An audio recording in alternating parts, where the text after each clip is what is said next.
Hello, everybody. It is so good to be here. You know, I am just so honored to be with normal American.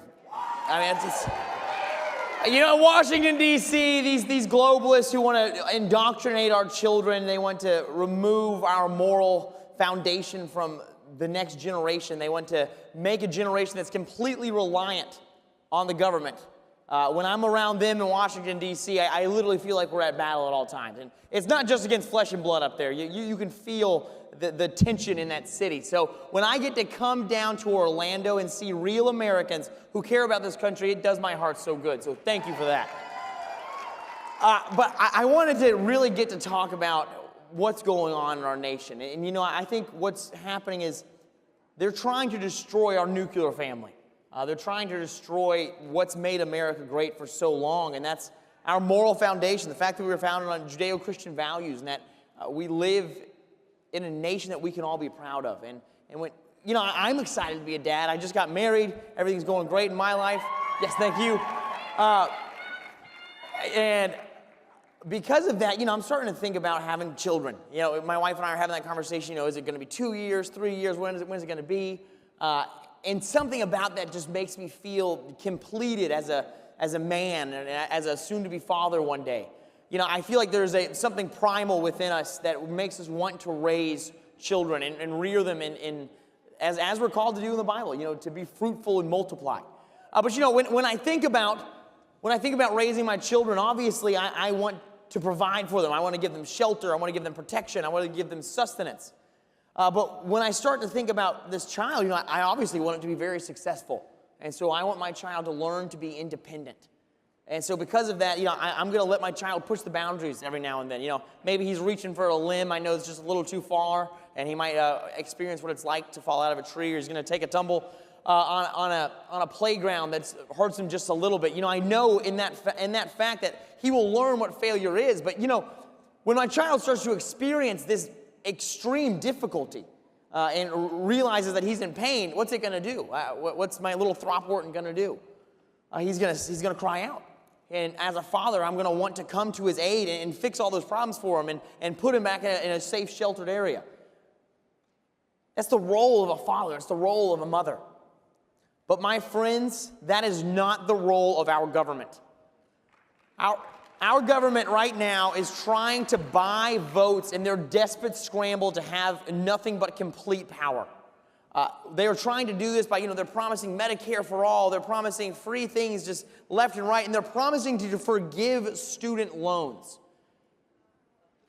Now, the problem I have with this is that it's intellectually dishonest. You know, they're trying to think that Americans are too common, are too naive to know that in the end, we're the ones that have to foot the bill.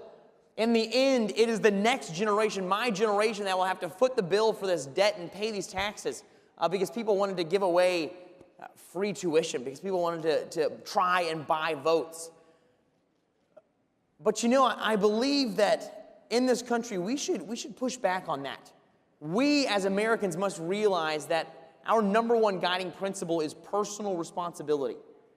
We have to realize that what happens in our country when the government comes and tries to come to our aid and raise us up, if you have a government that is strong enough to fix all of your problems and heal all of your woes, then my friends, you have a government that is also strong enough to one day take away all of your liberties.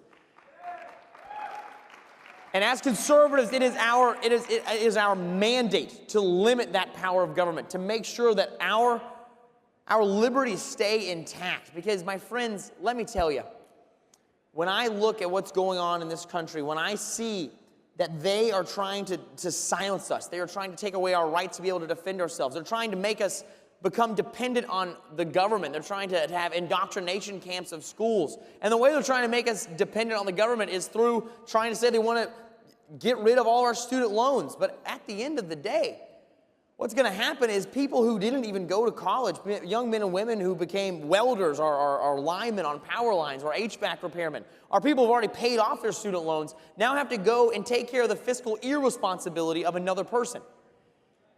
So I realize, in my mind, I believe that we all must take note that they do not want us to be responsible. They don't want us to take responsibility for the direction that our country is going in. Because, my friends, the direction our country is going in, we all know, is very dangerous. We are walking down a road that is very near socialism. They are trying to turn this country into a communist ash heap. And, my friends, if we do not all start taking personal responsibility for our lives, if we all do not start saying, as this next generation of young conservatives coming up, saying that, you know, it's not enough, we're not just going to take on the status quo, we're not just going to sit here and say, oh, well, you know, I'll just patiently wait for my time to come to go make a difference in Washington or in my state government. My friends, if we do that, if we sit on the sidelines, we will not have a country to inherit. If we do not get involved and say that it is our duty to make sure that our country is responsible, that our country doesn't take away our liberties, then, my friends, we will lose this nation. And so my encouragement to all of us here is, as young conservatives, this new generation that's coming up, it's time to take responsibility. I need reinforcements in Washington, D.C. The Democrats, my opponents and adversaries on the other side are brutal and vicious. And they are trying to take away all of our rights, and they are playing for keeps. And so, my friends, it is time for us to stand up and no longer say, oh, well, we're just going to react to what the Democrats do. And when they try to do all of this major spending bills, when they try to spend $1.9 trillion, the conservative idea is just that we're going to come and give you our own version of the liberal ideas that just cost a little bit less. That's not what we are as conservatives. I'm going to tell you something. I'm not going to come up here and promise you free things. As a conservative, the conservatives in government, we believe that we are going to offer you something that is immeasurably more valuable, and that is your freedom. That is your freedom to go out and have the right to fail or to succeed. Your freedom to speak up or to sit down. And, my friends, we have that freedom right now, and it is time for us to no longer sit down. It's time for us to stand up and take on issues everywhere, whether it's on free education, our health care, the environment, our gun rights.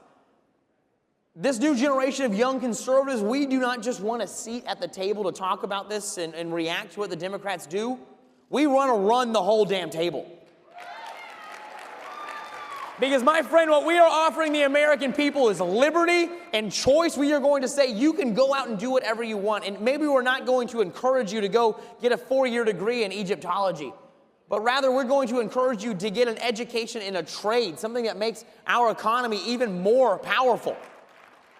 So, my friends, when you hear the Democrats trying to buy your votes and acting like you are too naive to know what is going on, push back on that. Take personal responsibility for your life, because if we don't stand up, if we don't start fighting for our country, then who will? Thank you.